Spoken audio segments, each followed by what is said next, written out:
Angel!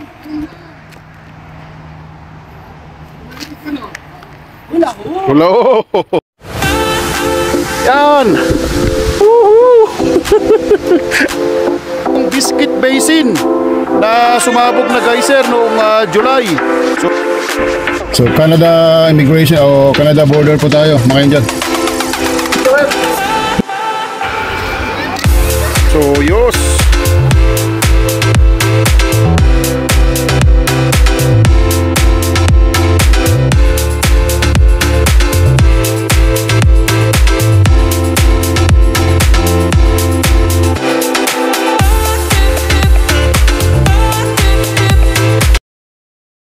Hula ho mga ka-Angel! So, kumusta po kayo? Sana nasa good mood po kayo. At para maganda po yung ating pagkwekwentuhan habang tayo po ay nagdadrive at pabalik na po ng Calgary, Alberta.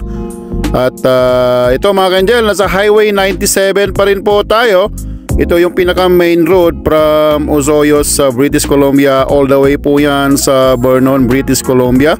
So dito tayo dadaan at magmamerge po tayo sa Trans-Canada Highway na all the way po yan sa Calgary, Alberta. So mga ka-Angel, at ito yung escapade namin from with the friends. Dumaan po kami dito sa Highway 3 mga ka-Angel, dito sa may Sparwood, British Columbia, all the way po yan sa Cranbrook and then Creston, and then dumaan po kami ng Castlegar mga ka-Angel.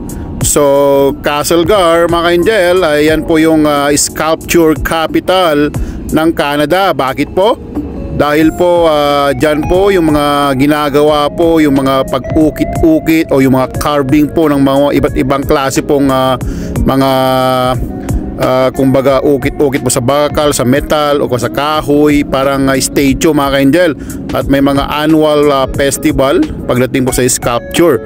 So maganda rin po yung isang bisitahin one time, some other time, para matignan natin kung gaano kagaling yung mga taong nagka-carving po ng mga iba't ibang klaseng figures. So yun mga ka-Angel, so dumaan din po kami mga ka-Angel doon sa may yung Brilliant Bridge na naging part po ng history din po ng area na yun. At yan po yung dam, yung Brilliant Dam din po na malaki din po yung kanyang megawatts na kaya niyang supplyan, hindi lang po yung Castlegar, yan po yung surroundings area. At yun mga ka-Angel, at after that dumaan tayo dito sa may Christina Lake mga ka-Angel. So yung Christina Lake ay isa po sa mga na-recognize din po yan na pinaka one of the best po na lake dito sa Canada. At tinatawag din po nila yung Christina Lake mga ka-Angel na the most warmest tree-line lake. So yung definition po yan ng tree-line lakes mga ka-Angel ay ibig sabihin po yung lake ay dun po sa shore niya, yung gilid-gilid ay may mga trees, may mga puno. So napapalibutan po siya ng puno. Kaya yun po yung definition ng tree-line lake. So pinaka-warm po siya. Bakit po pinaka-warm mga ka-Angel? Ay based po sa mga kumbaga pag-aaral ay doon po sa pinaka-ilalim ng Christina Lake ay meron pong tinatawag nilang mga hot spring, parang kumbaga singawan ng mga kumbaga dormant volcano. So alam naman po natin mga ka-Angel na dito sa may British Columbia ay marami pong mga dormant volcano. At isa na rin po yung napuntahan natin dito sa may Caribou area, dito sa may Bangdan North po ng British Columbia. Ay nag-travel po tayo with the friends at the time, ay dumaan po kami dyan. Ay may kumbaga ganun din po, may mga kumbaga hot spring, tapos napapalibutan po siya na parang mga kumbaga singawan po ng mga dormant volcano. So sa British Columbia mga ka-Angel, marami pong mga dormant volcano dyan. At ang kagandahan mga ka-Angel, hindi po yung sa active.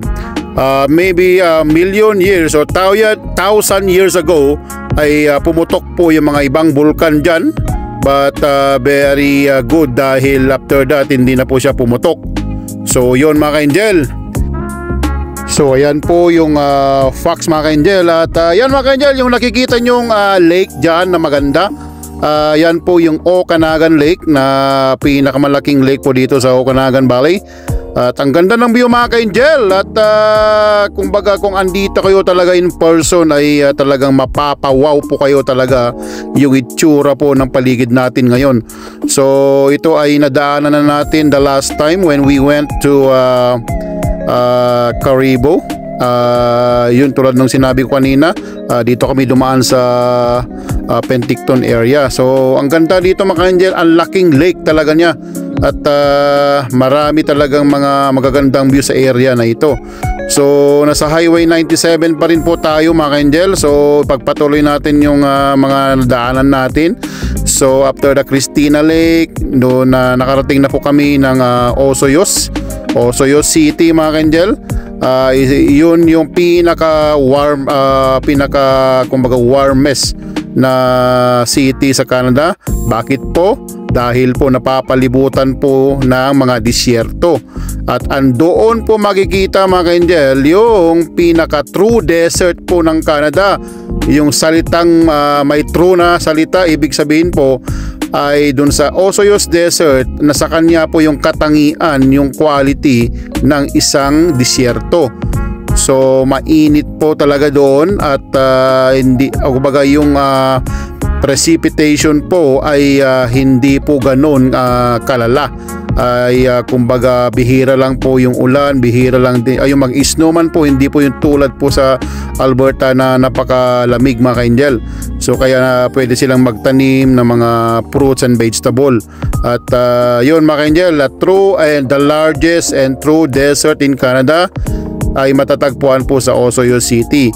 Meron din, magpunta rin po kami mga ka-angel dito sa Spotted Lake. At very unique, very mysterious, dahil may healing power siya, na based po sa mga sinabi ng mga naabutan namin doon ng mga tao.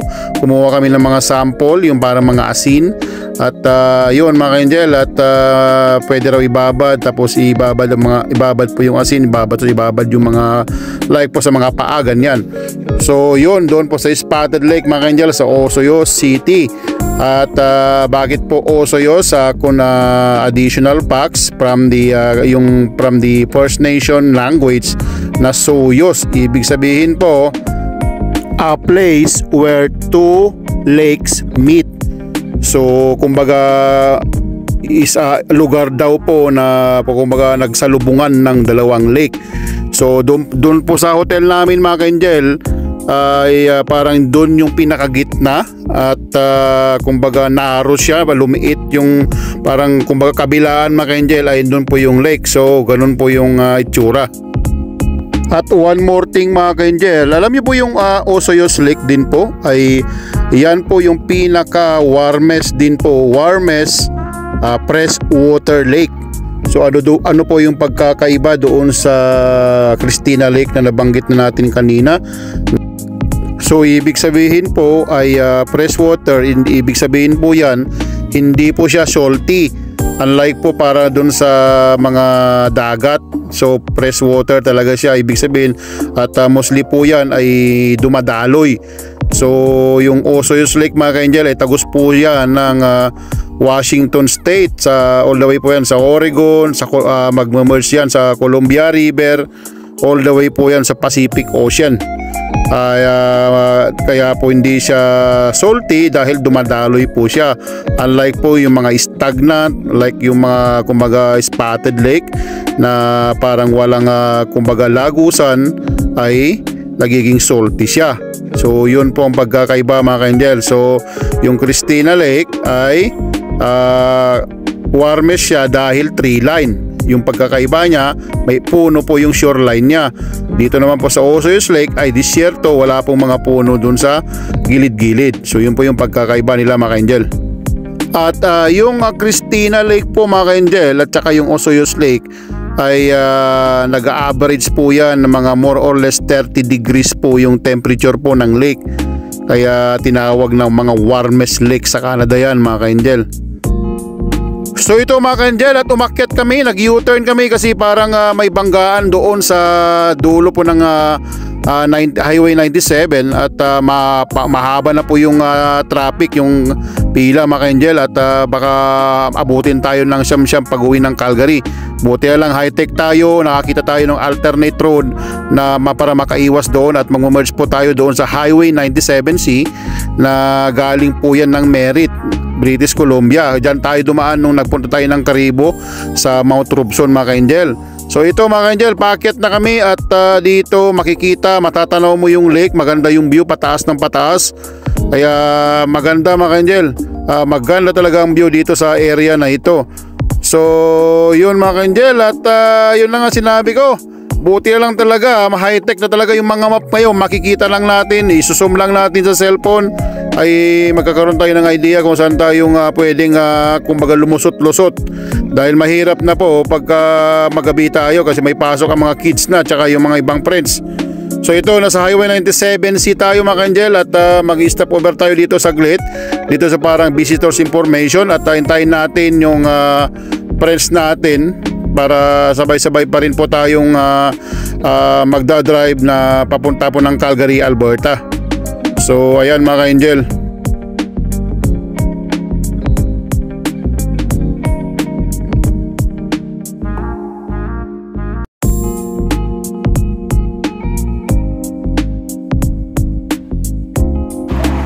Angel!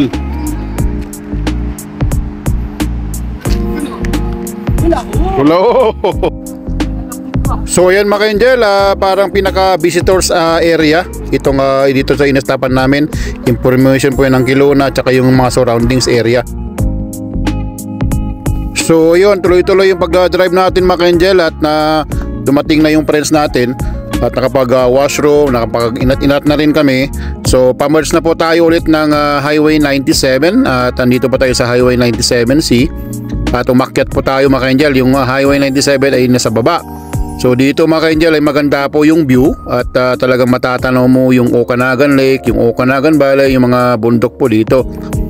So palapit na pa tayo ng Kelowna City mga ka-angel, at matutumbok na natin yung West Kelowna. Yan po yung the other side po na city ng after po ng Kelowna. So at ito na yung pagka mapapansin nyo mga ka-angel ay marami na pong mga car. Ibig sabihin na yung po kasing Kelowna area ang pinaka-develop na city dito sa Okanagan Valley, at the third biggest city po yan ng British Columbia, yung Kelowna City. Kompleto, malawak din po yung built area niya. So ayan mga ka-angel, at approaching na tayo ng West Kelowna. At yun mga ka-angel, at yung nabanggit ko na yung mga ito mga ka-angel, yan parating na tayo. So pagka mga ganyan ay talagang West Kelowna po na ito. At approaching na po tayo doon sa bridge na sikat na kung saan nagdudugtong po yung kabilang side po ng British Columbia dito sa area na ito. At ito yung kumbaga malaking bagay na kaya dugtong-dugtong yung mga Alberta, yung mga nasa eastern side dito sa papunta po ng Vancouver. So dito po yung pinaka main road na pagka pupunta ka po ng Vancouver mga ka-angel. At pagka dumaan po kayo dito sa Kelowna area, at saka yung mga puno mga ka-angel, nagre-red siya. So makikita nyo naman maraming mga establishment na dito sa area na ito. Tulad ng sinabi ko mga ka-angel, itong area na ito ay maganda po mag-retire dito kung ang kumbaga mahilig po kayo sa mga fruits and vegetable. Yung weather hindi po ganong kalamig tulad po sa Alberta. At ang maganda dito mga ka-angel ay very very close po kayo sa border po ng US. Pagka mahilig po kayo mag-travel at gusto nyo pong bumisita sa US, ay malapit na po dito mga ka-angel, at marami pong mga border po dito, yung mga port of entry. So isa na po doon yung sa malapit po sa Osoyo City. So Washington po ang tagos niya mga ka-angel. So ito mga ka-angel, approaching na tayo ng yung bridge na ito, yung sikat. At na doon po sa kabila, dyan po yung city ng Kelowna. At makikita nyo naman po yung mga skyscraper, yung mga skyline, yung mga buildings po na matataas.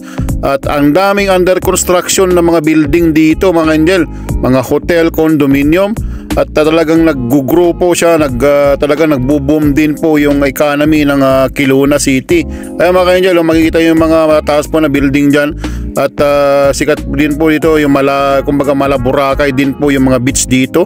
At patok po ito mga angel, yung mga kasamahan natin sa Alberta, dito sila nagpupunta pagka summer, maliligo, mag-travel kasi maganda po yung area talaga mga angel. At may kumbaga mga inflated po na mga slide po din yan pagka during the summer. So bisitahin nyo dito mga angel, Kelowna. One of the top list ng mga pasyalan ng mga taga-Alberta mga angel. At of course some other provinces in the west side of Vancouver and siyempre yung mga Saskatchewan, ganyan, dito pa sila. Yung approach na tayo ng downtown mga angel, ayan. Makikita nyo po yung city na talagang may mga building, ganyan. Kaya they are predicting this place na kumbaga parang magigi talagang metropolis siya ang dating kasi develop po siya mga angel. At hindi lang po dito, yung mga malalapit din po ng mga city like Vernon, like po dito sa Penticton, dito po sa Osoyoos, at yung mga West Kelowna, Summerland, lahat po mga angel ay develop na po itong area na to actually. At talagang tuloy-tuloy ang pag-grow niya talaga. So ayan mga angel, dito po tayo sa Kelowna City na mga angel. Yung Kelowna City mga angel ay meron din po silang international airport. May mga flights din po yan sa US. Of course, most especially at isa sa mga busiest airport po yan ng British Columbia and also sa Canada. At itong Kelowna mga angel, it came from the Okanagan language. Nang ibig po sabihin ng Kelowna ay grizzly bear. Yun po yung animal na kumbaga makikita natin sa mga bundok na malaking animals. Yun po yung ibig sabihin sa Okanagan language. At saka ito mga kanya, alam nyo pa yung Kelowna ay isa sa mga top tourist spot po yan ng British Columbia.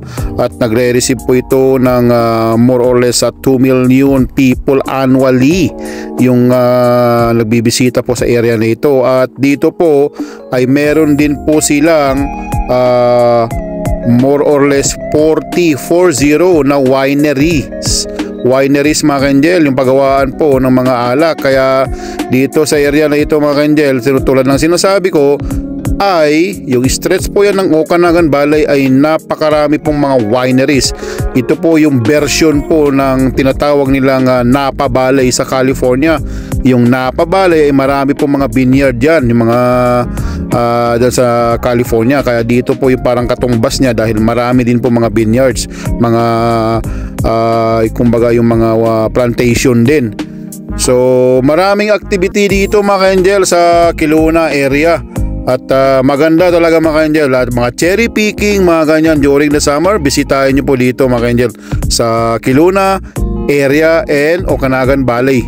So tuloy-tuloy ang pag-drive natin mga angel, at andito pa rin po tayo sa Kelowna City. Alam nyo mga angel, bisita namin to nung during the pandemic, way back 2000, before pandemic po yata yun, or during the pandemic, way back 2019 and 2019 or 2020.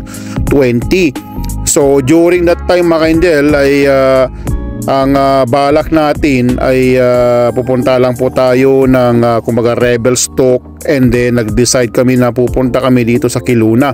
So in that case ay after that mga angel, nag-decide kami na pupunta ng Vancouver.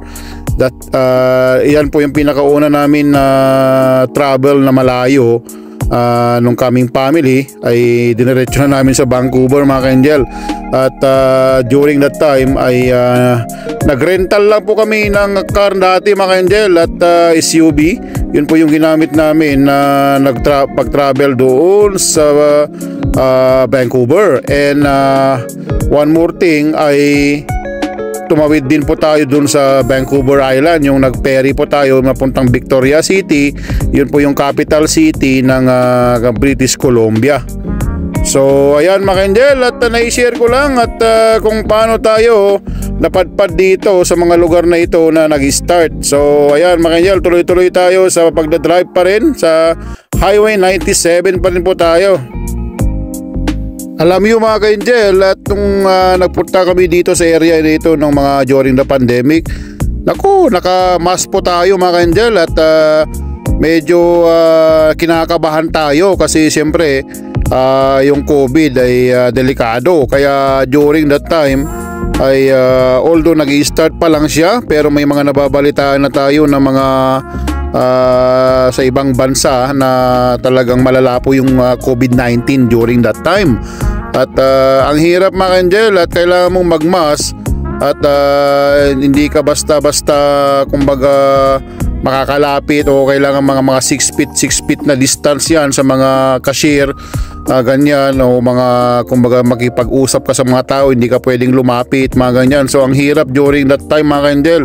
So itinuloy natin yung pag-travel kasi hindi pa gaanong malala during that time. Kaya thanks God nakasurvive tayo sa area na yon. So yan mga Angel, yung nakikita nyong lake dyan sa right, ayan po yung Kalamalka Lake na Mala Lake Louise po yung kulay niyan mga Angel, especially pagka yung mga mainit o yung mga araw. Maganda po yung itsura yung lake na yan mga Angel, at malaki din po yan. Yan po yung pinaka right side, right, tapos dun sa left ayun po yung Okanagan Lake. So approaching na po tayo ng Vernon mga Angel. Sa Lake County tayo, Lake County, British Columbia. At malapit na tayo ng Vernon, at mag-stop over tayo doon, at kumbaga magre-relax muna tayo, at tingnan natin sa with the friends kung ano yung plano, at para kung ano yung mga susunod na stop namin, kung kakain, ganyan. At kasi kailangan namin talagang umuwi na dahil may mga pasok mo mga kids tsaka yung mga ibang friends natin. So ayan mga Angel, at tuloy-tuloy pa rin po tayo, nasa Highway 97 pa rin po tayo mga Angel. So alam nyo mga Angel, itong BC97 na ito ay mahaba po ito mga Angel. Isa sa pinakamahabang road po sa Canada after the Trans-Canada Highway. At close to more than 2,000 km po yung haba from Yukon boundary ng British Columbia all the way po yan sa Osceola City sa south, sa Washington State po ng US ang BC97. Pagdating po ng US, magiging US 97 na siya, at dadaan po yan ng Washington, ng Oregon, tsaka California. Pagkapagsamahin nyo po yung US 97 tsaka BC97, close to 4,000 po kilometer yung haba niya. So nasa Vernon na po tayo mga Angel, at mag-stop over po tayo dito with the friends. At thank you very much po sa panonood ninyo dito po sa Osoyos, Oliver, Castlegar Escapade namin. At thank you very much hanggang sa susunod na video natin mga Angel. May God bless you always, at I appreciate sa lahat po ng nag-subscribe, nag-comment at nanonood po ng mga video natin. So yun muna naging video natin mga Angel. Nasa Vernon na po tayo, Vernon, British Columbia, at mag-stop over tayo dito, mag-relax saglit, and then go tuloy-tuloy na ang pag-drive natin pabalik na po ng Calgary mga Angel. So ingat po lagi, don't forget to subscribe to my channel, Discovery Angel, para tuloy-tuloy ang ating paglalakwatsa. Maraming salamat po sa mga nanonood at nag-appreciate sa video natin. Hanggang sa muli po, at may God bless you always mga Angel. Hanggang sa muli, ito po yung lingkod ng paglalakwatsa, Kuya JJ. Hanggang sa muli, God bless po.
are friends, there is family, and then there are friends that become family.